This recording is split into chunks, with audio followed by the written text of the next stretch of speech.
E hoje, a abordagem desse dia histórico pode estar na sua prova. Pode ser que alguém já tenha escutado falar o que houve no dia de hoje, mas eu vou lhe explicar. Hoje morreu Getúlio Dornelles Vargas. Hoje é 24 de agosto.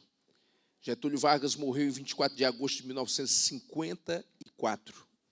Ele, por sinal, já morreu, que ele morreu às 8h30 da manhã. Filho, como é que você está? Tudo bem? O Getúlio já faleceu. Emblemático, importante, um cara que é conhecido por ter difundido aqui no Brasil uma nova política. Não existe a história antes e depois de Cristo, existe a política brasileira antes e depois de Vargas. Então, Getúlio Vargas é um assunto de prova oficial. Desde 2009, o assunto era Vargas, precisamente, sempre esteve em prova. O Vargas não morreu na era Vargas.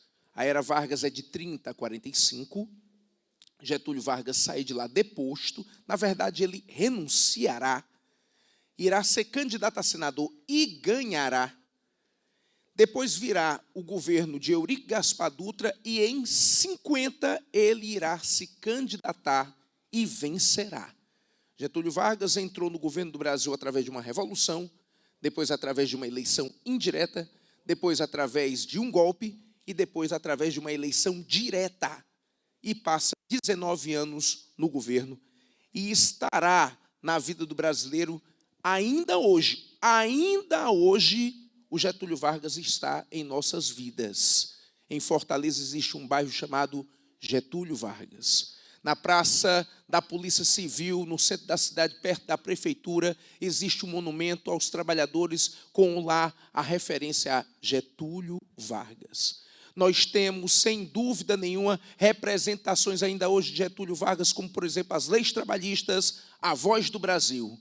Nós temos um estádio de futebol em Fortaleza, chamado de Estádio Presidente Vargas, por isso chamado PV. Então, você vai notar que Vargas realmente é emblemático. Dizem que Vargas, em alguns momentos, perde na lembrança do brasileiro para Juscelino Kubitschek, mas ele sempre é lembrado. Então, Getúlio Vargas morreu exatamente em 24 de agosto de 1954, portanto, no dia de hoje. Quando foi anunciada a sua morte, a comoção foi nacional. É um velório com média de 30 mil pessoas e o seu caixão foi levado de mão em mão do Palácio do Catete até o aeroporto. Não foi negócio de carro de bombeiro, carro oficial, não. Foi nos braços do povo. Por isso, na sua carta testamento, a frase final fez muito efeito. Saiu da vida para entrar na história. Você puder, se você puder, estiver com tempo, assista um filme hoje.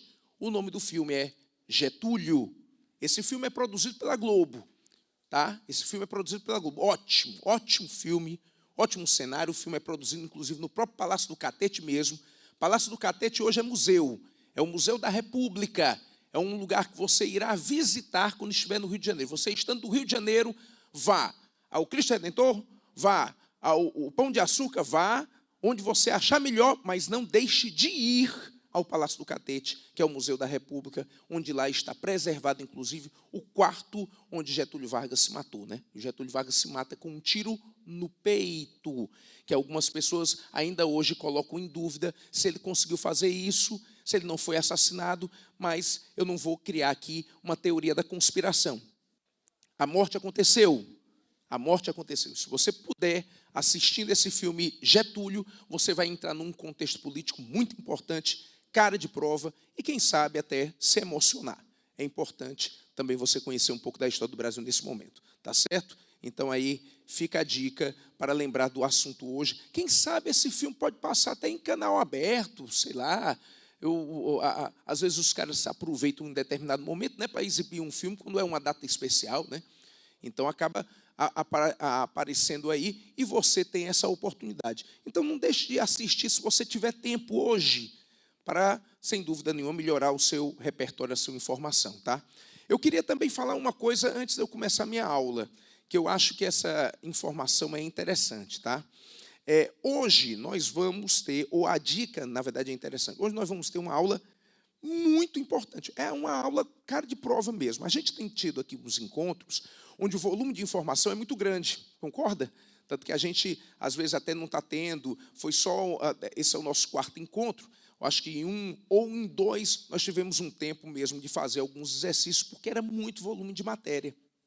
Então, hoje vai ser um desses dias em que a matéria é grande, eu vou ter que falar muita coisa, mas acredite, tudo que eu vou falar hoje vai estar na sua prova também.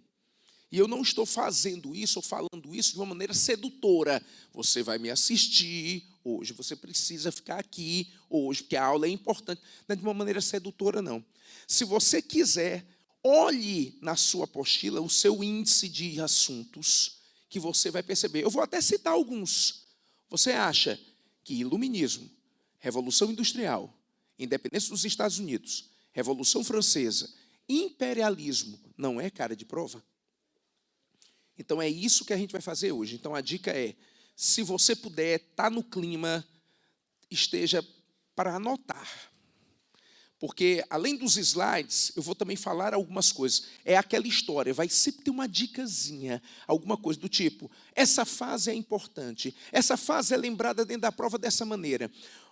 Para conseguir você, além de estar envolvido, estar com a melhor dica para fazer a questão. Tá certo? Então, vamos fazer isso. Vamos seguir aqui nossa linha de trabalho nos slides, para eu trabalhar com você. Mais uma vez, a minha indicação de endereço, tá? Para você pedir esse material e pedir também os anteriores. Como você está vendo, eu estou no módulo 4, portanto, você já tem 3 materiais, ou, melhor dizer, agora 4 materiais para pedir, se ainda não pediu nenhum, tá certo? E, sem dúvida nenhuma, vai estar interessante para você ver. Mais uma vez, aquela linha do tempo, entendeu que a gente agora está saindo da Idade Moderna para irmos para a Idade Contemporânea. Nós estamos fazendo agora outra migração. Nós estamos chegando agora num período final, ou melhor dizer, contemporâneo da história, onde, a partir de agora, todos os nossos assuntos vão ficar ali. E aí, próximo assunto que nós vamos ter aqui já vai ser mais pesado, né? Porque a gente já vai começar a falar de século XX, e, no mínimo, o próximo encontro da gente vai ser sobre guerras mundiais, né? Que eu sempre digo uma coisa, espero que ninguém se chateie com o que eu diga, né? Mas ou coisa terrível no mundo é uma guerra, mas quando eu digo que vou dar guerra mundial na sala, o pessoal né? É uma felicidade tão grande. Mas é porque o cara diz assim, porque o assunto é bom, o assunto é ótimo, o assunto é maravilhoso, é divertido. Não pode. Mas assim, é importante. Melhor você dizer assim, é importante, o assunto é ótimo.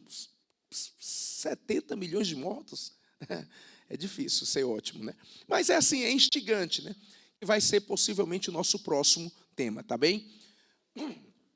Mais uma vez, uma avaliação do que eu posso chamar de idade contemporânea, tá certo? Onde essa avaliação aí, ainda eu não chegarei plenamente a ela, porque eu ainda estou fazendo uma migração, e os assuntos que a gente vai começar a abordar a partir de agora, tá certo? Vamos ver aqui. Pronto. Esse vai ser o meu primeiro assunto com você. A gente vai ter que ter uma conversa aqui muito interessante. Vamos fazer aqui uma linha do tempo, um papo muito, muito legal. Eu gosto até mesmo de dizer que esse papo ele precisa ter também uma certa organização de ideias, para você entender esse ponto. Quem sabe a gente em outra aula, porque a gente bate um papo muito legal aqui. Então, numa outra aula eu já falei coisas mais ou menos parecidas a isso. Então, vamos lá. Vamos começar na Idade Média. Vamos começar no feudalismo. Vamos lembrar que no feudalismo eu tinha um poder político descentralizado e não existia comércio. Só quero lembrar essas duas coisas, tá? Feudalismo, na Idade Média, tinha 2 características. Não tinha comércio e o poder político era descentralizado, certo? Apareceram 2 figuras em período medieval que detestavam o feudalismo. A primeira figura que começou a aparecer é a classe burguesa. Porque a burguesia detestava o feudalismo, porque a burguesia vive do comércio e no feudalismo não tem comércio. Então a burguesia detesta o feudalismo.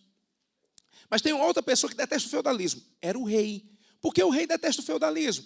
Porque o rei só tem poder centralizador E no feudalismo é descentralizado. Então, rei mais burguesia resolveram fazer uma aliança para derrotar esse inimigo em comum. Esta aliança tem um nome, é chamado de Estados ou Monarquias Nacionais. É aquela história que a gente contou, inclusive em outra aula já esse mês. O rei mais a burguesia, juntam-se as forças, vão combater o feudalismo, pelo menos algumas das suas tradições, não conseguem deter tudo, mas para quê? Para conseguir combater, sem dúvida nenhuma, esse inimigo. E estava dando certo? Sem dúvida. A união foi um sucesso. A união foi um sucesso. Os países começam a se formar, a ser organizados, agora existe um governo centralizado, agora existe um sistema econômico. Foi inaugurado com a Idade Moderna o sistema capitalista, um sistema de base comercial. Mas aí esse sistema capitalista inaugurado, ele tinha uma característica a mais. Ele não era só um sistema de produção, não era só um sistema de desenvolvimento. Não. Ele era um sistema de produtividade, de base comercial, que começou a ser controlado pelo Estado. E o Estado era o próprio rei. O rei que controlava, o rei que ditava as condições dentro desse sistema. Era mais ou menos assim. A burguesia trabalhava e o rei arrecadava os impostos. E com isso ele incentivava as navegações. Então, as navegações, os comércios incentivados pelo rei, traziam à burguesia os seus recursos. Então o pessoal estava fazendo realmente uma parceria. A burguesia trabalhava, o rei incentivava, a burguesia pagava os impostos, o rei investia no Estado. Pô, professor, é como hoje, né? Pois é. Não tanto, mas parecido, né? Porque nesse tempo que eu estou falando, é um tempo onde existia, sem dúvida nenhuma, um autoritarismo maior. O rei conseguiu, o rei se fortaleceu, o rei realmente tem uma força, né? É muito aquela história. Eu espero que o pessoal até me desculpe uma consideração que eu vou fazer agora, tá? Mas, sei lá, quem sabe alguém também pode se identificar. Desde esse processo de centralismo de poder, criou-se nas comunidades, de uma maneira geral, até hoje, muito aquela história, o Estado é o poderoso. Eu vou esperar o Estado. Eu vou deixar o Estado fazer. A culpa é do Estado. Tá? Lembre-se de uma coisa, a culpa é de todos nós. Todos nós temos culpa. Quem sabe, alguns dizem, eu não tenho culpa porque eu não votei no fulano. Mas, às vezes, nós também temos nossa culpa. Entenderam? Então, nós temos uma tradição de tentar encontrar um culpado. E, geralmente, esse culpado não somos nós. Eu não fiz nada. Eu fiz alguma coisa, não fiz nada. Não. O culpado é o rei, o culpado é o presidente, o culpado é essa pessoa, o culpado é o Estado. Então, o Estado, ele começou a ser culpado, mas antes de ser culpado, ele começou a ser herói. Exatamente nesses períodos. O Estado centralizou muito, o Estado criou um poder, o Estado criou aquela situação de ele poder mais do que os outros, ele tinha força mais do que os outros, porque o rei era assim, era o líder do exército, comandava uma guerra, ele vencia uma guerra, então se ele vencia uma guerra, ele era um rei bem-sucedido, ele ficou tão poderoso que o poder foi de pai para filho, né? Porque, como diz o ditado antigo, o filho de peixe, peixinho é. Então, se o rei vai bem, então, sem dúvida nenhuma, seu filho irá bem. Então, criou-se muito essa tradição. O Estado resolve as coisas. O Estado é pleno poder. E o Estado, ainda hoje, é um pouco assim. Certo? Então, o que é que vai acontecer no início dessa centralização política, no início dessa centralização do Estado? Ele vai ganhar força. Ele vai ganhar tanta força que vai virar absoluto. Se lembra dessa conversa que nós já tivemos? Esse absolutismo é decorrência dessa garantia de poder que o rei tinha. Ele ficou blindado, poderoso. Não sei se contei aqui a história, por exemplo, da figura do Luís XIV na França. Que o Luís XIV, para você ter uma ideia, ele se considerava o próprio Estado. Ele era o Estado. Então, esse tipo de tradição de comando que o Estado tinha se fortaleceu. Mas aí vamos ao ponto para chegar na nossa matéria de hoje. Vamos lá. O Estado muito forte, a burguesia foi se enfraquecendo. A burguesia começou a se tornar pagadora de impostos. Ela não tinha aquilo que ela mais sonhava, a garantia de lucros, o seu crescimento econômico. Ela só trabalhava para pagar um imposto do Estado. E o Estado ficava rico, e o Estado ficava poderoso. E na concepção da burguesia, ela que tinha que ser assim, porque ela trabalhava, ela é que produzia, ela que ia nos navios achar uma terra perdida, uma terra que não se sabia, ela que tinha todo o trabalho. Por que o rei vai ter mais poder do que ela? Então começará, só para você me acompanhar aqui na linha do tempo, eu estou formando os estados mais ou menos pelo século XV e XVI. Eu estou no tempo do absolutismo no século XVII. Agora eu cheguei no século XVIII, que é o século em que a burguesia começa a discutir o rei. E eu vou lhe dizer uma coisa, pessoal. Vamos aqui ter um momento, quem sabe, um tanto quanto rebelde. Vamos ter aqui um momento um tanto quanto rebelde, tá? É muito desafiador o cara atacar o Estado, né?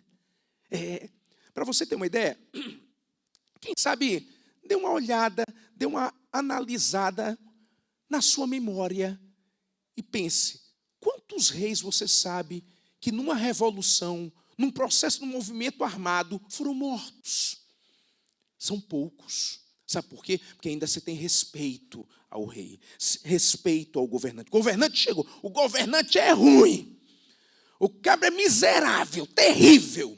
Você sabe que ele rouba, corrupto, safado, ordinário. Aí quando ele chegou um fulano, meu fulano, porque existe essa autoridade. Existe. Ora, tem gente que quer ser uma determinada autoridade só pelo prestígio. Você já pensou? Você já pensou? Você já pensou o tanto de porrada, hoje em dia, principalmente crítica, ataque, todo mundo, insatisfação, que um prefeito, um governador, um presidente, ele recebe? Imagine, o presidente chega, o prefeito chega, o governador chega no gabinete, bom dia pessoal, como é que tá o dia? Aí o assessor diz, rapaz, não está bem não, deixa eu contar um negócio para o senhor, que já aconteceu. Maria, já tem problema? Não, todo dia. E quando esse problema vai acabar? Se eu morrer, quem sabe? Se eu morrer, quem sabe? Aí você fica fazendo a reflexão, como é que pode? O cara vai pegar um emprego desse, ele deseja um emprego desse. A coisa que a gente mais deseja na vida é paz, felicidade, dinheiro, né? Dinheiro. E um pouco mais de dinheiro, né? O que mais deseja na vida é paz, felicidade, dinheiro e dinheiro um pouquinho. Né? Aí o cara vai querer ser chefe de um cargo público, dirigindo uma cidade, dirigindo um estado, dirigindo um país. Às vezes, você vai atrás, é a vontade de mandar. Quantos líderes políticos você não fica sabendo aí que são vaidosos, querem ter o poder, querem ter a autoridade. Tem gente que quer ajudar, tem gente que quer se desafiar, tem gente que quer fazer o melhor, mas tem gente que quer ter a força, o poder, quer governar, quer ter a força para si. Não é assim? Então, essa aura de autoridade que existe na figura de um rei, ela é quase também imbatível. Os caras ficam pensando assim, vamos fazer alguma coisa contra o rei? O rei, tu tá doido. O rei era assim, por exemplo, que se portavam os revolucionários no Brasil colonial. Portugal cobrando imposto do Brasil, criando mais impostos. O Brasil é uma colônia muito rica, né? O Brasil é muito rico, né, meu filho? O Brasil é muito rico. Quanto não rouba do Brasil e o Brasil não quebra? Quanto não queimam no Brasil e o Brasil não quebra? O Brasil não quebra, porque é rico demais. E Portugal tirando, até que aparecem algumas pessoas dizendo, não, rapaz, a gente não pode mais deixar Portugal fazer isso. A gente tem que fazer alguma coisa. Até que um dia aparece alguém e diz assim, não podemos, é o rei. O rei é poderoso, a gente não pode fazer contra eles. Então eu considero qualquer tipo de avaliação, de uma certa maneira, não vai me mudar a opinião. Eu considero esse tipo de movimento, o movimento da ousadia. é um movimento em que um grupo de pessoas, através das ideias racionalistas, dizem: nós vamos combater o poder absoluto do rei. O rei não é Deus, não. O rei é igual a gente. Ele morre como a gente. Ele falha como a gente. Mas ele é o rei. Eu não quero saber de rei. Ele é igual a gente. Vamos tirar o rei. Então começa a surgir aqueles pensadores que se dão esse desafio. Entender que o rei é igual a todos nós. E que o Estado pode ser de todos nós. Por isso que começa a existir o renovar das ideias, por exemplo, democráticas, republicanas. Uma vez eu já disse aqui a você, república vem do latim, quer dizer coisa pública.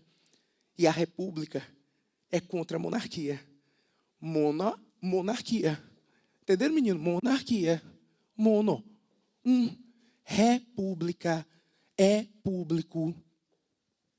Então eles vão começar a querer implantar um desejo de abertura, de fazer com que o Estado não seja o total interventor. Então esse movimento é fantástico. Mas assim, o mundo muda com ideias? Muda, né? Mas essas ideias só mudam o mundo quando se transformam em ação. Então vamos lá, o iluminismo lançou as ideias, as enciclopédias. Alguns pensadores ficaram muito conhecidos, como o matemático René Descartes, que dizia: penso, logo existo. Demonstrando, portanto, o valor que o homem tem através de seus pensamentos. Existe outro pensador também que é iluminista, que alguns não sabem, mas que é iluminista, como Isaac Newton. Quando você estuda física, as leis fundamentais da física de Isaac Newton, você acaba estudando um cara iluminista. Só que essa área aí do iluminismo de Newton é uma área mais científica. O que você gosta, principalmente de estudar, e o que cai principalmente na prova, é o iluminismo político de Voltaire, de Rousseau, de Montesquieu, de John Locke, de Adam Smith. Esses nomes, quem sabe, são bem familiares. Figuras que começaram a desenvolver suas literaturas, devem ter sido trucidados no tempo, mas, sem dúvida nenhuma, tinha uma razão de existir, né? A ideia de combater aquele poder totalmente intervencionista do Estado e criar, inclusive, novos governos e uma nova economia. É através do inglês Adam Smith que foi criada uma escola chamada de liberalismo econômico. Isso era contra o mercantilismo. Tudo era contra o poder absoluto dos reis. Mas vamos lá, ter ideias é ótimo, maravilhoso, que coisa boa ter ideias. Mas, acima de tudo, como é que esse iluminismo se tornou bravo, forte, poderoso? Por causa das suas ações. Então, veja comigo aqui, ó. O iluminismo é uma ideologia racional e anticlerical. Deixa eu explicar essa questão do anticlerical, porque isso é importante se fazer a explicação, tá? E quem sabe, a partir daí, você avalia algumas coisas, tá? Olha só, eu queria muito que o pessoal entendesse que isso é verdade. Eu não estou aqui fazendo uma abordagem, como é que eu posso dizer assim, pessoal, tá? Vamos lá. Desde o tempo da formação de algumas religiosidades e elas terem entrado em comum acordo, em alianças com alguns governos, sempre muitos críticos de governos condenavam também as religiosidades. Vou tentar ser bem simples e bem direto. Quando o chefe da religião queria ganhar poder e prestígio, ele se unia ao rei, se unia ao chefe da política. Então, na Europa, durante muito tempo, a grande chefia que existia religiosamente falando era da Igreja Católica. E isso aconteceu, essa relação com o Estado, principalmente em tempos do feudalismo. O feudalismo não tinha um poder central, mas a Igreja tinha. Ela tinha um papa, ela tinha o seu patrimônio, ela tinha a sua mobilidade. Então, a Igreja Católica, ela conseguiu muita projeção com essas alianças. Então, era o principal assessor do rei, era às vezes o bispo, era às vezes o papa, Poxa, eu acho que vocês já ouviram falar nisso aqui. Vamos lá. Vocês já ouviram falar numa coisa chamada de Tratado de Tordesilhas? Sim, né? Muito conhecido. O Tratado de Tordesilhas foi um tratado que foi estabelecido para dividir a América após o seu descobrimento. A América foi descoberta pelos espanhóis, que no caso foi liderada pelo navegador Cristóvão Colombo, e logo em seguida vai ser dividida entre espanhóis e portugueses. Quem fez o tratado foi o Papa da época, o Alexandre VI. Por que o Papa? Porque era a figura mais emblemática, era a figura mais poderosa, era a figura que tinha alicerces com o Estado, força com o Estado. Então, meu amigo, desculpe a maneira de falar, tá? Mas quando acontecem esses processos revolucionários, por que as religiosidades geralmente são atacadas? Porque geralmente elas estão ligadas ao inimigo desse pessoal. Certo? O pessoal quer atacar quem? O rei? O pessoal quer atacar quem no poder? Geralmente está no poder também essa religiosidade, essa expressão religiosa. Então, por exemplo, o iluminista não era ateísta. Escute bem a expressão. O iluminista não era ateísta. Os iluministas acreditavam em Deus, mas só que eles diziam que não precisavam de uma igreja para representar Deus para eles. Porque a Igreja Católica estava contaminada, dominada pelo Estado. Então, eles eram anticlericais, mas não eram teístas. Você está me entendendo? Eles não eram ateístas, melhor dizer assim, mas eram anticlericais. Muitos iluministas acreditavam em Deus, mas não queriam mais uma relação com a igreja. Porque acreditavam que a igreja era um suporte luxuoso, poderoso para o Estado, para o rei controlar a população.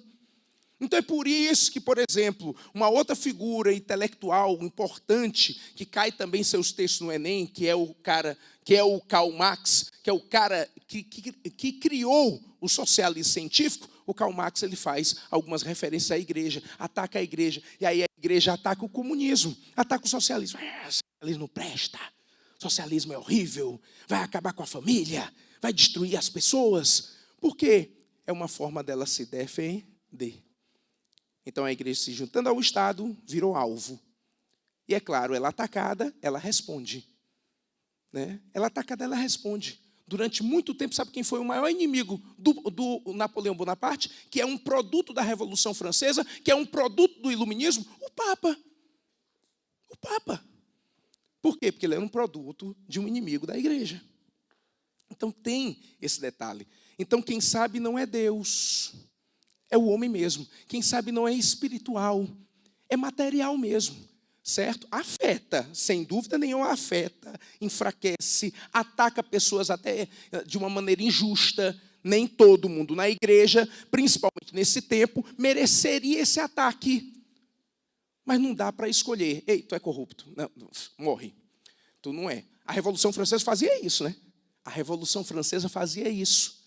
Robespierre, que já eu falo quem é, Robespierre levou uma guilhotina para um mosteiro e matou 400 monges sem lhe fazer uma única pergunta, sem lhe fazer um único julgamento. E aí, Montesquieu, Robespierre, mata todo mundo? Claro, é da igreja. Mata todo mundo? Mata, porque é da igreja. Tira todas as placas. Em Paris não existe mais placa com o nome de santo. Rua com o nome de santo não existe. Calendário vai ser mudado, porque eu não quero nada ligado à igreja, porque a igreja era ligada ao Estado. E o Estado sobrevive por causa da igreja. Então, mata o Estado, mata a igreja. Né? Então, era esse assunto. Eu estou falando de uma revolução capitalista. Eu estou falando de uma revolução burguesa. Porque a burguesia, eu já disse aqui uma vez e torno a repetir, é a classe social histórica mais subversiva do mundo. Mais subversiva, a classe que mais transformou no mundo. Não foi o operariado, não. O operariado é aquele ditado, água mole em pedra dura, tanto bate até que fura às vezes. A burguesia é mais intensa. Ela teve melhores resultados em algumas coisas desse tipo. Certo, meninos? Certo, meninos? Então, vamos lá. A minha abordagem inicial, idade moderna, é com isso aqui. O que é o iluminismo? É essa insatisfação burguesa. É o Estado muito poderoso, não dava à classe burguesa, vamos dizer, a garantir os ganhos que ela precisava, é só sobrecarga de imposto, pouco poder. Então ela resolveu atacar o Estado, com obras, com pensamentos, com ideias que foram se transformando em elementos de resistência. Vamos a esses elementos, que no caso serão as revoluções. Eu estou colocando a primeira revolução aqui, e aí a gente vai começar a fazer nossas anotações, tá? Vamos lá.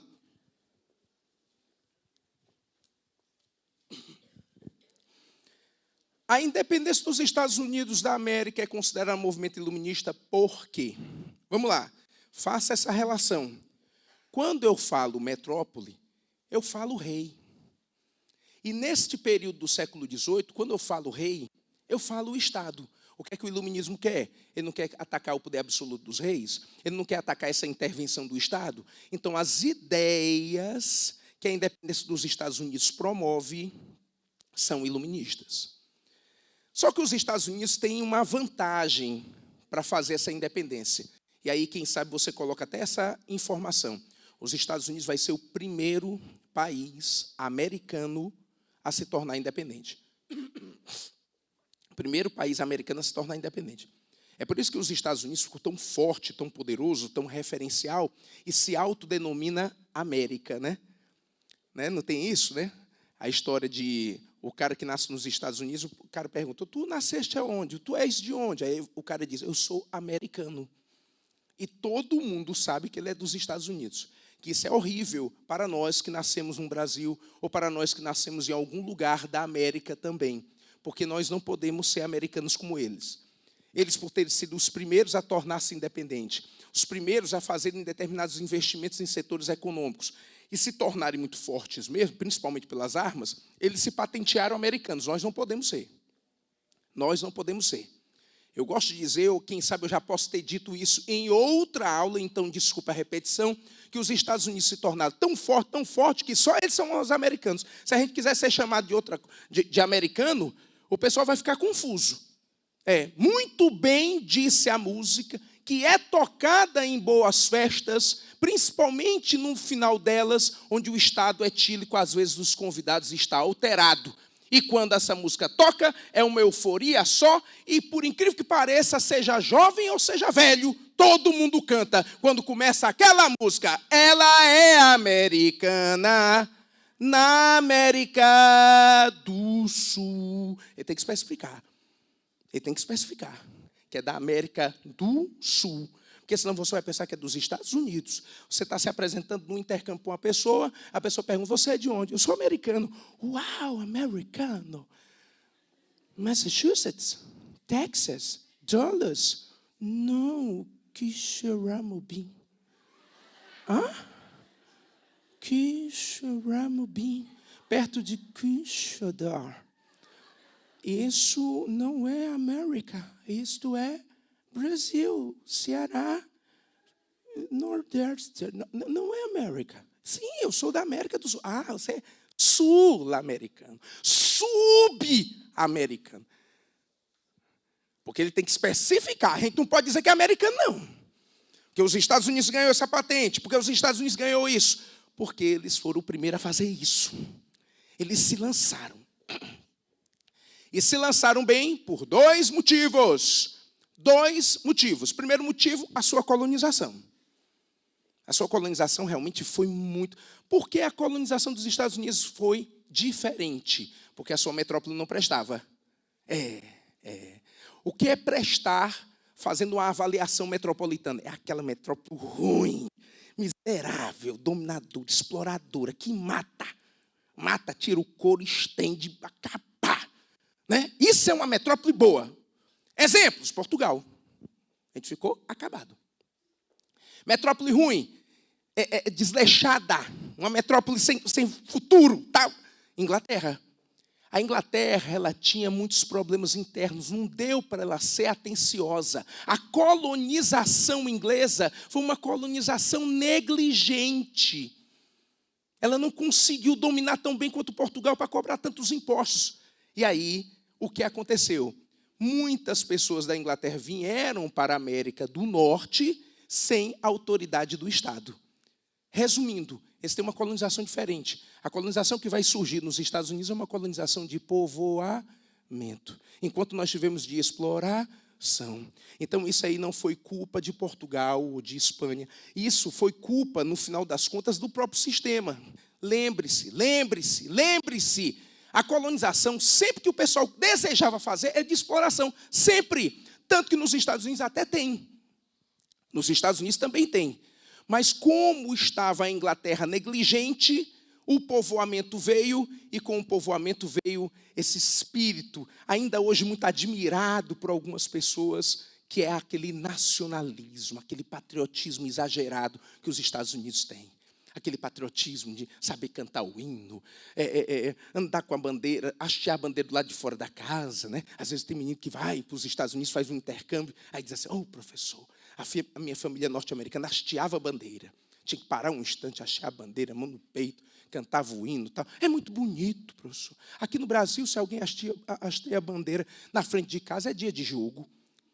É o jogo. Fala, mas essa bandeira está aí. É jogo hoje, é valendo, é jogo valendo. Se for valendo, eu tomo uma. Se não for, eu tomo duas. E aí, né? Porque se for valendo, o cara só assiste direitinho, só toma uma cerveja, né? Mas se não for, deve ter uma engradada. Não importa, não. Pênalti. Menino, o cabra caiu no meio do campo. Não tem nada, não. Só para gritar. Mas ele quer assistir o jogo porque ele viu uma bandeira do Brasil hasteada do lado de fora da casa. Ele nunca pensa que é um patriotismo.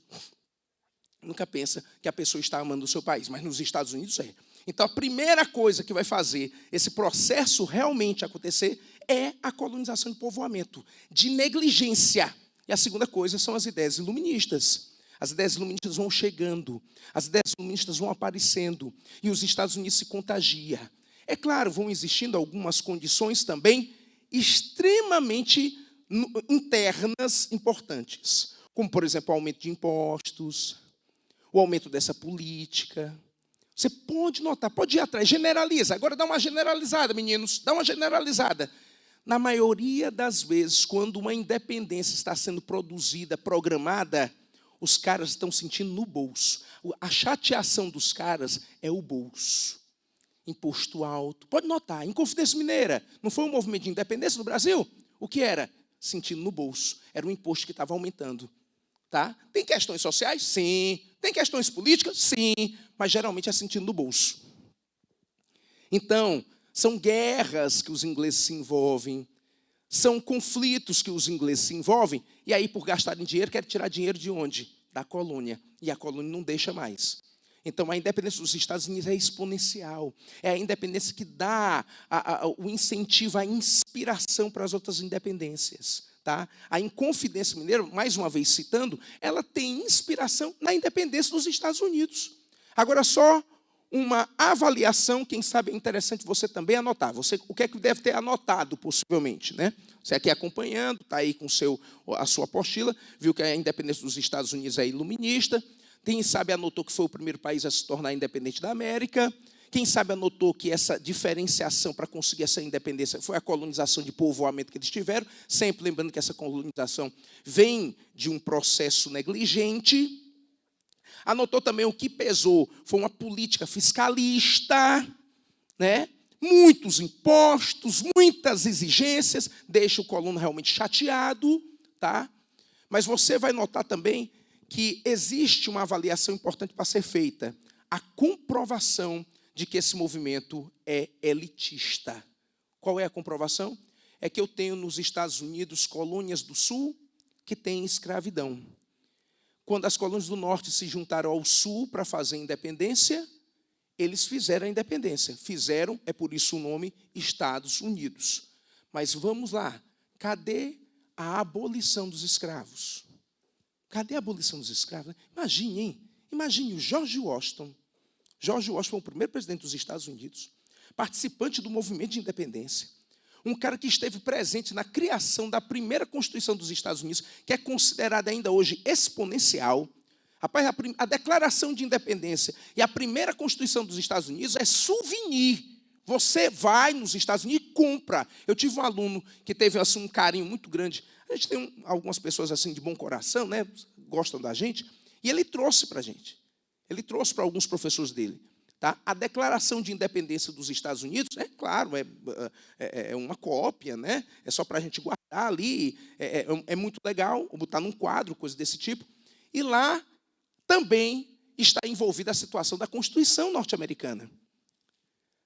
Imagine, o George Washington, que participou de tudo isso, um movimento revolucionário, um movimento de libertação, um movimento pela liberdade do povo dos Estados Unidos, e quem sabe do mundo, era escravista, era escravocrata. Imagine, chegar em casa, hein? Ô, mulher, tudo bom? Beleza, pessoal, bom dia. Junta as crianças lá na biblioteca, junta. A Constituição saiu. Eu quero ler a Constituição para vocês. Os Estados Unidos da América, onde eu sou presidente, tem uma Constituição. Vamos ler ali na biblioteca? Ô, negros, tragam para cá as cadeiras, que a gente quer sentar. Vai, tá ligeiro. Enquanto isso, eu já vou começando. Os Estados Unidos é uma nação maravilhosa, onde todos os cidadãos são livres perante a lei. E os escravos botando as cadeiras. Por quê? Porque negro não é gente. Negro não é gente. Nem nos Estados Unidos, nem no Brasil, nem em muitos cantos que se criou uma coisa chamada de escravidão. E escolheram os negros para serem os escravos. O Stella estava falando aí dos sotaques. E o sotaque do baiano é a história do arrastado que se relaciona a eles à preguiça. Você sabe por quê? Porque são os primeiros povos que os portugueses estão em contato, são os povos indígenas que eles veem dormindo na rede e que eles dizem: ei, índio, vai trabalhar! E o índio dizia: para quê? Eu não estou com fome. Para quê? Eu não estou querendo. Eu só trabalho quando eu estou com fome. Eu só trabalho quando eu estou querendo. É um preguiçoso. A raça. Eu vou matar vocês tudo, ninguém vai nem sentir falta, bandinho, velho, besta horrível. E criou-se isso. A pior parte dessa história, sabe qual é? É que dura até hoje, na história. O negro é o marginal, o índio é o preguiçoso, o mulato é o malandro, o brasileiro é o desonesto. Generalizou. Mas tem uma classe que é meritocrática, linda, rica, e conseguiu, graças ao seu suor, vencer na vida. Então, você que não venceu na vida, você é nada. Preguiçoso, horrível. Resto de colonização indígena, que só gosta de rede, fundo de rede. Quem gosta de fundo de rede, quem é? São duas pessoas, é índio e véi, né? Não diz aqui no Ceará? Ô, bicho, para gostar de fundo de rede. Quem gosta de fundo de rede, meu filho, é véi. Isso é o que dizia minha avó. É o regionalismo. Pois o baiano não é preguiçoso, não. Nem o paraibano, nem o pernambucano, nem o cearense, nem o amazonense, nem ninguém. Nós somos um povo de raça, de fibra. Infelizmente, ainda não conseguimos o sucesso que desejamos. Mas nós estamos aí. Olhe para vocês. Imagine. Quem agora não está chamando muitos de vocês de idiotas por estarem aqui, mas vocês vão vencer, eles não. É simples. É simples. Mas a história emblemou isso. Então, a independência é iluminista mesmo, porque ela é burguesa. Ela não ligou para as mulheres, ela não ligou para os negros, ela não ligou para eles. Eles foram excluídos. Você pensa que na independência dos Estados Unidos, quando fizeram a Constituição, a mulher votava? Mulher votava? Negros votavam?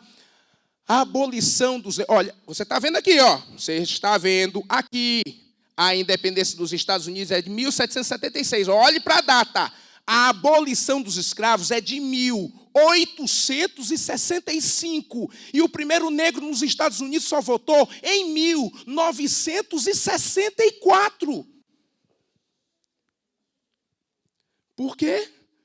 Porque o movimento é burguês. Dá resultado, mas o movimento é burguês. Certo? Eu tenho aqui a industrialização. Fantástico, né? A industrialização. A cara da industrialização é a cara de prova. É a cara de redação, né? Tem menina aqui que adora fazer uma citação histórica na sua redação falando da Revolução Industrial. Está errado, professor? É claro que não. Por quê? Porque o tema é rico. O tema é ótimo. É uma mudança de processo capitalista, é uma mudança de processo social, é uma questão de impactos realmente ligados à questão da industrialização. Impacto, todo progresso, aprenda isso, se quiser até anote, todo progresso causa impacto. Todo progresso causa impacto. Alguns são mais degenerativos, mais terríveis do que outros, mas todo progresso causa impacto. Então, o que aconteceu com a Revolução Industrial? É um impacto que causa. É um impacto inicialmente social, com a grande desigualdade. É um impacto ambiental, com os dejetos nos rios, né? É porque é assim. Quem sabe também pense dessa maneira, porque infelizmente o pessoal pensava dessa maneira. Rio é esgoto. Rio é fonte de vida? Sim. Rio é maravilhoso? Sim. Mas na cabeça de muita gente, rio era esgoto. E tem também aquela outra fase, né? O que os olhos não veem, o coração não sente. O cara jogava o dejeto no rio. O rio corre, leva o dejeto. Então, na frente dele, praticamente não tinha sujeira. Mas o rio estava poluído. Hoje, como a sujeira é muito grande, o rio está poluído na frente. Então, a industrialização tem uma coisa que a gente sempre gosta de lembrar para o nosso aluno. Ele é um mal necessário. A industrialização era um mal necessário. Eu precisava da máquina, eu precisava da produtividade, eu precisava atender com qualidade as pessoas que cresciam pelo mundo afora. Mas a desigualdade social, os conflitos com a sociedade começaram a se tornar maiores. Como é bom ter tecnologia, como é bom ter esse avanço, né? Mas ele degenerou durante muito tempo alguns ambientes. Por que a industrialização? Por que a Revolução Industrial deve ser vista como uma revolta iluminista? Você notou uma coisa? Ó, eu quero montar uma indústria, tá? Eu tenho dinheiro, eu contrato pessoas e eu estou produzindo. Eu precisei do Estado para alguma coisa? Eu citei o nome do rei? Eu citei o nome de algum governante para fazer essa ação empreendedora? Resposta, não. Então, no final das contas, a industrialização ela decorre de uma política liberal, de uma política liberalista. Se ela não tem intervenção do Estado, então ela não decorre de uma política mercantilista.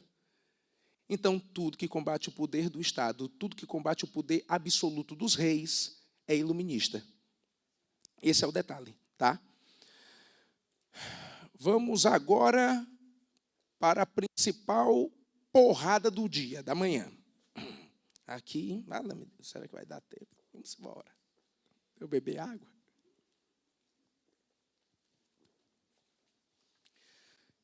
Falar da Revolução Francesa é muito importante, porque é dela que se criou o marco de mudança da história, né? Que mudou a pré-história para a história antiga, escrita. Antiga para medieval, a questão da queda do Império Romano do Ocidente, que isso, sem dúvida nenhuma, acaba destruindo aquela referência de império, né? O que é que muda da Idade Média para a Moderna? Queda de Constantinopla, que é a queda do Império Romano do Oriente, já chamado de Império Bizantino. E da Moderna para a Contemporânea é a Revolução Francesa. Poxa, professor, a Revolução Francesa é tão importante assim, comparada, inclusive a questão da escrita, acredite Primeiro, quero que você, não está aqui, mas deve estar, quem sabe, no seu material, se não tiver, coloque. Quero que você saiba que a Revolução Francesa não é uma revolução de um dia, de um mês, de um ano. É de 10 anos. Vamos lá. Revolução Francesa é de 1789 a 1799. Portanto, são 10 anos. Acho essa data ótima, né? 1789. É muito fácil. 1789. 1789, 1789. Dá para fazer uma brincadeira, né? 1789, 1789. Vai até 1799, 1799. É bom. Faz uma lavagem cerebral em você. Você fica com essa data na cabeça. Vê o ônibus. Vá, 1789. Revolução. Vamos se encontrar hoje para estudar? Bora. Onde é que tu mora? Rua Fulano de Tal, 1789. Fala, tu mora na Bastilha. Tu mora na Bastilha? 1789 é a Revolução Francesa. Né? Fica na cabeça da gente. Né? É legal, né? É bom? Pois é, vamos. Uma revolução de 10 anos, pessoal. 4 fases. Assembleia Nacional Constituinte, monarquia constitucional, convenção e diretório. Não anotei, não tem no trabalho. Mas você tem que circular, porque essa fase é a fase que cai, é a convenção. Já chego nela. Alguns detalhes sobre a Revolução Francesa, se você quiser, você anota. Você já entendeu que a Revolução Francesa é iluminista. Não precisa mais anotar. Mas você tem que entender que a Revolução Francesa é considerada uma revolução burguesa. Burguesa. Olha o sotaque, né, do cearense. Bor, né? É burguesa. Burguesa. A burguesia é que faz a revolução. A burguesia é que desenvolve para a revolução, sem dúvida nenhuma, uma liderança. Então, a liderança é burguesa, mas com extrema participação popular. Eu gosto de dizer assim sobre a Revolução Francesa. Se não fosse a burguesia, a revolução não teria acontecido. Mas se não fosse pelo povo, ela não teria dado certo. Então, a revolução ela é burguesa, mas com extrema participação popular. O povo é que faz a revolução dar certo. Porque a burguesia ela tentou, em alguns momentos, dar um golpe, tentar tomar o poder sem povo. Mas ela não consegue. Por quê? Porque a tradição na França era muito forte do rei. Existia uma família que dominava a França já há muitos anos, que era a família dos Bourbons, que é a família do Luís XIV. Nesse período aqui, quem está governando a França é o Luís XVI, tá? Casado com aquela senhora que é muito emblemática e que tem até filmes sobre ela, porque ela tem uma vida realmente interessante, chamada de Maria Antonieta. Maria Antonieta é austríaca e ficou muito emblemática na história do mundo por conta das suas, vamos dizer assim, das suas infantilidades, das suas bobagens. Eu gosto de dizer, eu queria defender a Maria Antonieta, tá? Queria defender a Maria Antonieta. Todo mundo fala que a Maria Antonieta era muito boba, era muito isso, muito fútil e tal. Mas sabe o que é, pessoal? É o meio da vivência. A Maria Antonieta não conhecia a pobreza numa pintura de um quadro. Na pintura de um quadro. A Maria Antonieta, morando no Palácio de Versalhes, ela disse, eu quero um palácio só para mim. E existe, por trás do Palácio de Versalhes, um chateau só da Maria Antonieta. Porque ela gostava de fazer as festas sem os reis, né? A Maria Antonieta, ela era assim, vamos dizer, como vou dizer? Vamos lá. A Maria Antonieta era muito carente, era uma pessoa que gostava muito de gente e muita gente, né? Então, ela fazia festas, geralmente as festas duravam uma média de uma semana, e assim, era muito diversificado o público. Ela adorava isso, né? Tem um salão, é engraçado, tem um salão nesse Palácio da Maria Antonieta que tem assim, parece umas tinas, que o cara pensa assim, que é isso, é para sentar? Não, era para colocar gelo e champanhe. Porque se gastava muito, muito, muito, muito. Lindos jardins, ótimos lugares para viver, às custas de quem? Do povo. Às custas de quem? Do imposto sobre o povo.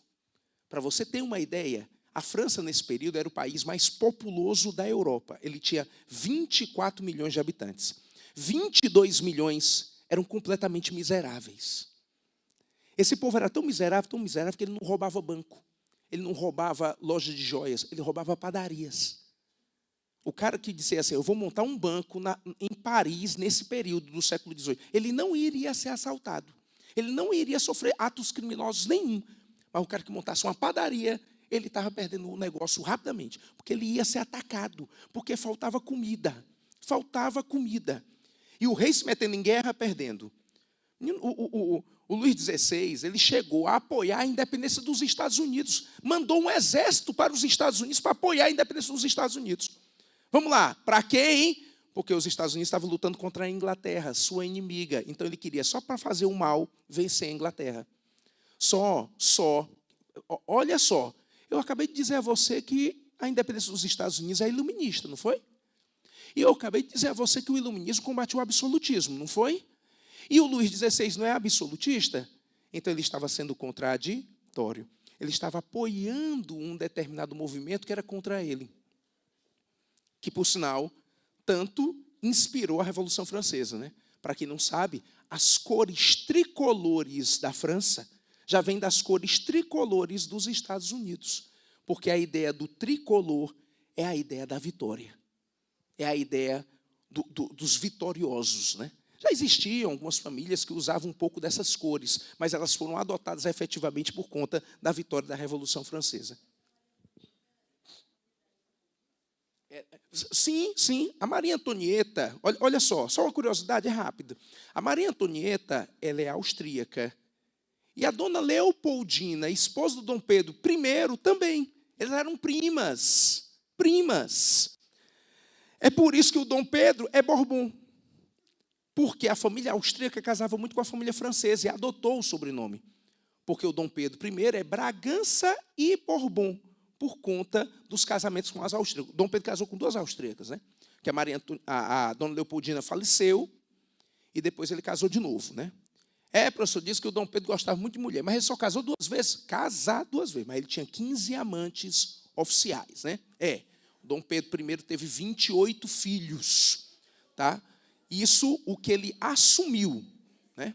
O que ele assumiu. Mas isso é outra história, outra conversa. É a ligação, é porque, meu amor, licença da palavra e do cumprimento. Olha só, é porque o pessoal de casas reais gostava muito de casar entre si, para manter o poder entre si, para eles sempre dominarem aquela condição. Eles nunca esperaram que isso aqui ia acontecer. Isso aqui iria acontecer. Então, isso aqui é a fúria do povo. A burguesia tentou dar um golpe, mas não consegue. Então, o que é que resta? Temos que juntar o povo. E o povo vai fazer essa revolução como? Como é que ia ser? Chamar o povo, ei, povo, olha aí, ó, todo mundo presta atenção, presta atenção. Ó, eu vou agora ler para vocês o primeiro capítulo do Contrato Social de Jean-Jacques Rousseau, que é suíço e implantou as ideias do iluminismo aqui. Tá certo? Vocês ficam prestando atenção? Não tem iluminismo para o povo, não. Quem faz revolução iluminista é a burguesia. O povo vai fazer uma revolução estomacal. Ó, meu filho, quem for lutar com a gente, quem for aqui para pancada com a gente, quem matar o rei, mata a sua fome. É assim o combustível. O combustível foi a miséria. O combustível foi a desigualdade. Não é à toa que a Bastilha, que era uma prisão feita pelo rei, ela foi destruída em média de 7, 8 horas por 10 mil pessoas. O cara às vezes quer ir conhecer a grande capital da França. Eu quero conhecer Paris. Oba! Beleza, vai. Chegou em Paris e disse assim, ô senhor, o senhor pode me levar até a Bastilha? Porque eu sempre ouvi falar nessa Bastilha, dessa prisão. Não existe. A Bastilha não existe. A Bastilha hoje em dia é uma praça de congregação de pessoas. A Bastilha não existe, ela foi destruída pela fúria do povo em 14 de julho de 1789. É por isso que o rei abre mão da coisa. Ele se vê, vamos dizer, atacado pelo povo. Ele abre mão do poder. Para depois ser guilhotinado, né? Porque a guilhotina é a grande referência que existe do poder da Revolução Francesa, né? É a matança feita pela guilhotina. Vamos lá. A figura, o período principal disso para você circular é o período da convenção. Vamos continuar aqui, né? Porque o período da convenção é o período principal, porque é o período da proclamação da República, certo? Acredite, só para comprovar que uma Revolução Francesa é uma revolução burguesa, só para comprovar. Quando o pessoal tomou o poder, o rei não vai ser morto. Você pensa que o rei é morto assim que o pessoal toma o poder? É não, porque ainda tem burgueses, principalmente com muito dinheiro, que dizem assim, não, deixa ele aí, o rei no poder ainda afugenta o povo. Então por que o rei morreu? Porque o rei foi idiota. O rei fez algo idiota. Ele, com medo da revolução, tentou fugir. Quando ele tentou fugir, ele foi capturado. Ele foi capturado pelos famosíssimos sans-culottes, né? Quem sabe você já viu essa expressão nos seus livros, nas suas apostilas, né? O sans-culottes é o nome que se dá ao exército popular da revolução. Os que ao pé da letra seria o sem-culottes, né? O sem, aquelas calças dos nobres. O culotte é a calça dos nobres. Então, os sans-culottes são os que não são nobres. Entenderam? Eles capturaram o rei, e o rei, é claro, por ter tentado fugir, virou inimigo do povo. E aí vai ser guilhotinado. Professor, eu sei que nós não temos muito tempo, mas me explica só uma coisa. Eu ouvi falar disso aqui, e eu queria ver se o senhor consegue me esclarecer. É verdade que essa guilhotina, ela não era uma arma de matança? Era não. A guilhotina era um instrumento médico. A guilhotina foi feita por um médico. A guilhotina foi feita por um cidadão chamado de Ignace Guillotin. Esse rapaz criou a guilhotina para tentar ser o mais rápido e, acima de tudo, o mais preciso possível nos processos de amputação em operações. Porque, antigamente, o cara morria muito mais da tentativa de cura do que da própria doença. A medicina estava se avançando, né? Tendo um avanço ainda contínuo, mas ainda existia muito isso. O cara ia tentar curar o outro, fazer era matar. Por exemplo, o cara aparecia para o médico com uma determinada ferida na perna. O médico olhava e dizia, ixi, rapaz, aqui não tem mais jeito não, tem que amputar. Certo, doutor, como é que vai ser? Meu filho, aqui é por conta do freguês, você que escolhe. Tem 3 metros para você amputar essa sua perna. Vamos, primeiro, machadada. Você pode, aqui, o cara pega aqui um machado e vai cortar a sua perna. Segunda opção, serrote. Tem um serrote aqui bom também que a gente usa para cortar a perna. Certo, qual é a terceira opção? A terceira opção é eu lhe amarrar em algo fixo, como uma árvore, e amarrar sua perna em um animal de tração, como um boi, e ele vai para o lado oposto. Ai, meu Deus do céu, Maria, professor, eu estou estressadinho, como é que é isso? Isso é verdade. Ai, Maria, mas tinha anestesia. Ah, ainda bem. Qual era a anestesia que tinha? Ou uma porretada na cabeça do paciente, porque aí ele perdia totalmente os sentidos, ou então ele se tornava um alcoólatra nesse dia, porque enchiam a cara dele de uma bebida alcoólica e muito potente, né, para ele perder o sentido completamente. É por isso que o pessoal faz aquela brincadeira dizendo que de bêbado não tem dono, né, porque ele perde. Né? Hoje, além de ele não ter dono, ele também vira meme. Né? Então, vamos lá. Ou então o cara dizia, não, eu sou macho, pode cortar. Eu quero é no serrote e eu quero que corte porque eu sou macho, que eu aguento aqui. O médico, já sabendo que essa macheza ia durar só a primeira machadada, diz assim, pô, então bote esse negócio pelo menos entre os dentes. Por quê? Porque a perna, quando ia a língua junto. De tanto o cara gritar. Aí, o professor mudou de assunto, não, só para finalizar, né? Porque o cara, no final das contas, não tinha que parar e estancar o sangue. É por isso que do lado da maca tinha sempre um ferro em brasa. Ah, Maria, o homem morreu, né? Pois é, o cara morria muito mais da tentativa de cura do que da própria doença. Por isso que a guilhotina foi maravilhosa, porque era só, pá! Pronto, perdeu a perna e acabou. No instante, era no instante, pá! Era no instante. Pois é, meu filho, foi mal, hein? Ridículo, né, bicho? Mas o momento da aula, né? Pois é, tá gravado, né, bicho? Faz uma edição aí, faz uma edição, moço, né? Pois é. Ai, tá aí ao vivo, esse negócio não é só para gravar, não? Um abraço ao pessoal da live aí, tá certo? Putz! Não, cara, olha, desculpe, isso não foi politicamente correto, mas é o momento da revolução, né? Igualité, fraternité e liberté. Merci beaucoup, não há de quê. Né? Isso é uma parte da música do Ednardo, né? Ednardo, que é um compositor cearense, que eu mando um abraço para ele, graças à força da internet. Vamos lá, voltemos. No tempo da convenção é um tempo republicano. O tempo republicano era comandado por um partido. Vê se tem aí, é capaz de ter, mas se não tiver, anote para memorizar. A convenção era comandada por um partido chamado de Jacobinos. Era o partido mais radical, era o partido, portanto, da luta, né? E os jacobinos acabaram indicando como chefe político desse período um cara chamado de Robespierre. O Robespierre, ele dizia que para a França ser verdadeiramente feliz, o último nobre tinha que ser enforcado com as tripas do último padre. O clima está ficando pesado, né? Desculpa aí, mas é verdade. No tempo de quase um ano de governo, não foi nem um ano de governo, Robespierre autorizou a matança de 33 mil pessoas. Pois é. Diz que era a política do pão e do circo, né? Porque, no final das contas, matar essas pessoas, na concepção do Robespierre, era dar um prazer para o povo, né? Porque o povo, quando via aquele cara ser guilhotinado, ele se sentia vingado. Porque era um padre malfeitor, era um nobre que não fazia divisão de sua terra, né? Existia muito isso. Mas, professor, eu fiquei sabendo que o Robespierre parece, com essa política toda radical, ele parece que foi guilhotinado também. É porque o Robespierre começou a ficar louco. O Robespierre começou a dar a entender que ele estava matando pessoas para ele se fortalecer no poder. Tipo, virar ditador. Virar ditador, ele ia eliminar toda a oposição para ele ter o poder só para ele. Aí o que aconteceu?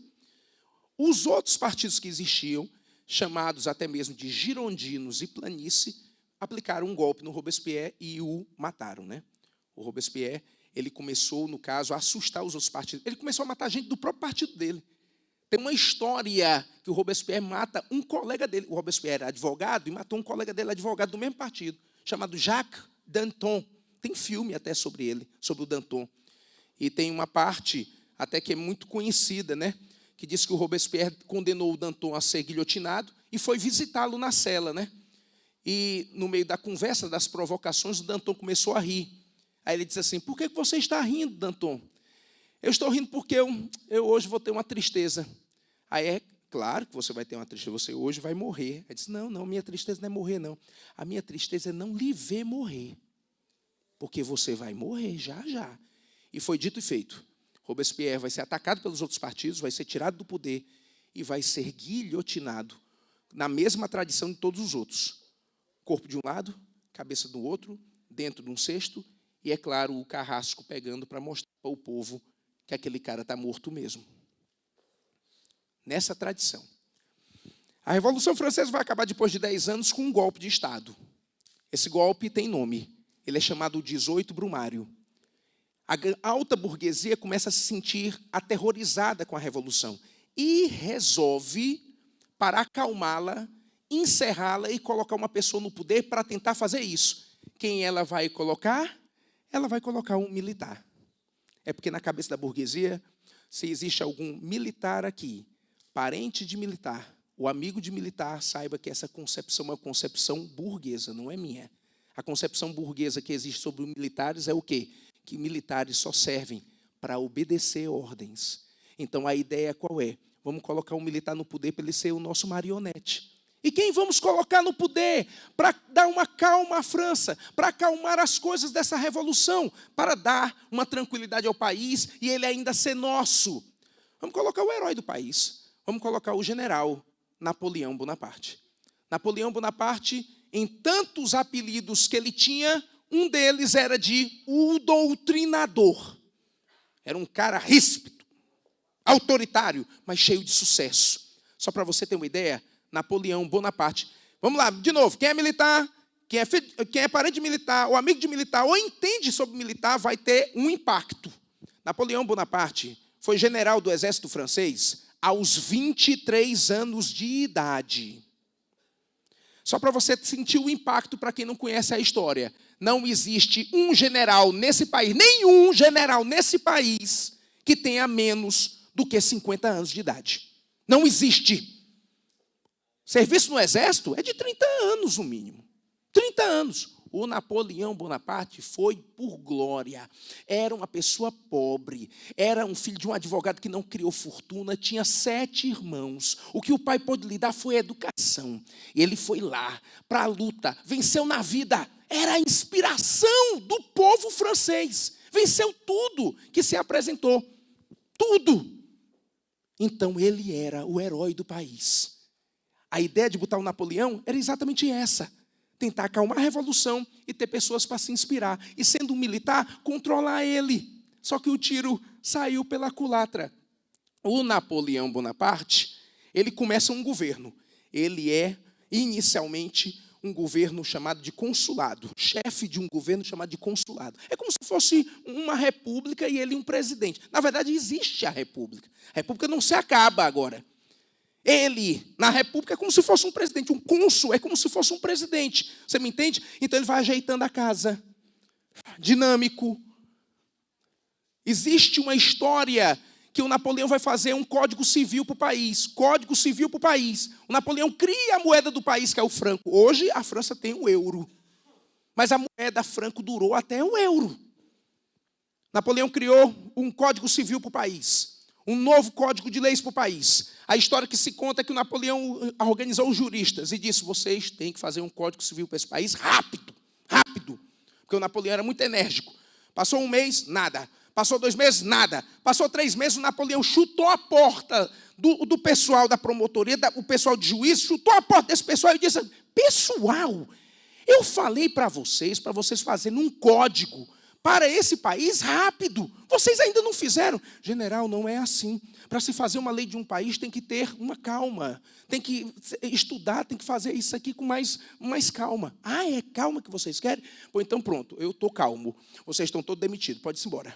Quem vai fazer esse código sou eu. E ele faz o código em 10 dias. Aí você diz, ele é um gênio. Não, ele copiou o direito romano. Ele Ctrl-C, Ctrl-V, Ctrl-C. E fez. Está falando sério, pessoal, é claro. Ele se tornou uma pessoa tão querida, tão idolatrada no país de um jeito, que o povo quis que ele fosse imperador. Notaram, ó, consulado e império. Olha aqui, consulado e império. Sabe por quê? Pela graça do povo. Napoleão Bonaparte disse, eu agora vou fazer um império do meu país. Era o homem que mais amava a França e nem era francês. Era o homem que mais amava a França e não era francês. Existem 4 personagens da história que o cara pensa que é de um lugar, mas não é de outro. Todo mundo pensa que o Che Guevara é cubano, mas ele nasceu na Argentina. Todo mundo pensa que o Hitler é alemão, mas ele nasceu na Áustria. Todo mundo pensa que o Padre Cícero é de Juazeiro, mas nasceu no Crato. Todo mundo pensa que o Napoleão é francês, mas ele nasceu na Itália. Ele é de uma ilha italiana chamada de Córcega. Napoleão é corso. Imagine como deve ter sofrido para se livrar do sotaque italiano para falar francês. Sofreu muito. Venceu. Mas venceu. Então Napoleão foi imperador pela sua própria autoridade. E ele disse, agora que eu sou imperador, agora eu vou formar um império. E tome guerra. Tome guerra. Guerra para conquista, guerra para domínio, mas tem um país, para contar aqui esses finais, esses momentos finais, tem um país que o Napoleão não consegue vencer. Esse país chama-se Inglaterra. A Inglaterra é rica, a Inglaterra é muito poderosa, mas existe também uma outra coisa que a Inglaterra tem de vantagem com o Napoleão. A Inglaterra é uma ilha. Então, para atacar a Inglaterra, ou por via aérea, que nesse tempo ainda não existiam aviões, tinham que ser balões, e eles eram muito frágeis, ou então por via marítima, que você algum dia na sua vida deve ter aprendido isso, que a Inglaterra é a rainha dos mares. A Inglaterra tinha a melhor marinha, a Inglaterra podia tudo. Não teve, escute bem a frase que eu vou pronunciar agora, não teve uma batalha que o Napoleão travou contra a Inglaterra no mar, que ele venceu, ele perdeu todas. Todas. Então, o que é que o Napoleão resolveu fazer contra a Inglaterra? Um bloqueio de todo o continente europeu para ela não fazer comércio. Isso ganha um nome, é o bloqueio continental. Que alguns países desesperados, como Portugal, quebram um bloqueio. E o que é que Napoleão nessa hora faz? Invade Portugal. O que é que o Dom João VI faz, covarde do jeito que ele era? Foge do país. E vem para onde? Para o Brasil. Agora o Brasil recebe o Dom João, rei de Portugal, que agora, quando chega no Brasil, ele é rei do Brasil. Então, se o Brasil tem um rei, o Brasil vira um reino. Se ele vira um reino, deixa de ser colônia. E se deixa de ser colônia, ele está independente. Ele está independente. O Napoleão ajudou na independência do Brasil. Eu estou todo arrepiado, rapaz. Olha só, Napoleão é massa. Napoleão, eu estou todo arrepiado, bicho. Só não desço porque senão eu caio. E o bicho para matar a véia é queda, né? E aí eu não desço. Cara, é isso. Aí os países vão quebrando o bloqueio, Napoleão vai invadindo, aí começa a sofrer derrotas. Uma delas na Rússia. Que na verdade não é derrota. Na verdade, Napoleão não é derrotado na Rússia. Na Rússia, ele perde para o inverno. Napoleão, ele mandava para uma batalha, em média, só para você ter uma ideia. Hoje, se eu juntar a Marinha, a Aeronáutica, o Exército Brasileiro, em atividade, eu tenho um pouco mais do que 300 mil soldados. Eu tenho uns 400 mil soldados, quem sabe um pouco menos. Napoleão, no século XIX, quando ele invadiu um país, ele levava para brigar 600 mil. Imagine você. Ele foi atacar a Rússia, foi bem sucedido porque domina a Rússia não lhe dá resistência, mas quando ele volta, ele encara o inverno. O inverno da Rússia, em média, ela tem uma média de temperatura de menos 30 graus. A gente aguenta 30 positivo, né? A gente aguenta muito calor. Hoje Fortaleza amanheceu com o quê? Deve ter amanhecido com uns 26, 27 graus. Quando eu estava vindo para cá, já estava com 32. Possivelmente já deve estar com 35, mas a gente aguenta. Reclama, mas a gente aguenta. Mas menos 35 a gente está em casa. Ou então, alguns, infelizmente, vão estar mortos. Pois dos 600 mil soldados, o Napoleão só voltou para a França com 90 mil. E aí, com poucos soldados, sofre derrotas, renuncia, vai ser preso. E aí começa a existir uma nova configuração no setor europeu de mudanças políticas, principalmente por conta do Congresso de Viena e da Santa Aliança. Vamos fazer aqui um acordo, que é um acordo, eu acho que muito sério. Você sabe que é muito sério, tá? Isto daqui, esse processo imperialista, é tudo aquilo, isso já é século XIX, que é o pós-Napoleão, isso é a base da compreensão que nós vamos ter para o fundamento das guerras mundiais. O imperialismo ele acontecerá após a Segunda Revolução Industrial. A Segunda Revolução Industrial é do século XIX. Segunda Revolução, século XIX, processo imperialista e futuramente as guerras. Como nós estamos chegando num limite de tempo, então eu vou deixar este aspecto aqui. E é claro, o conteúdo do nosso próximo módulo para se conectar. E aí você entender as coisas realmente bem melhor. Aí você, portanto, agora está entendendo o mundo contemporâneo, que agora é chefiado pela classe burguesa, e por isso o capitalismo tem esse seu auge. É claro que, no final das contas, a gente vai estudar, principalmente indo para o século XX, as decadências. Mas isso aí já é outra história. Sempre muito obrigado pela atenção e tudo de bom para vocês, hein? Boa semana, meninos. Até mais, hein? Tchau, tchau, tchau.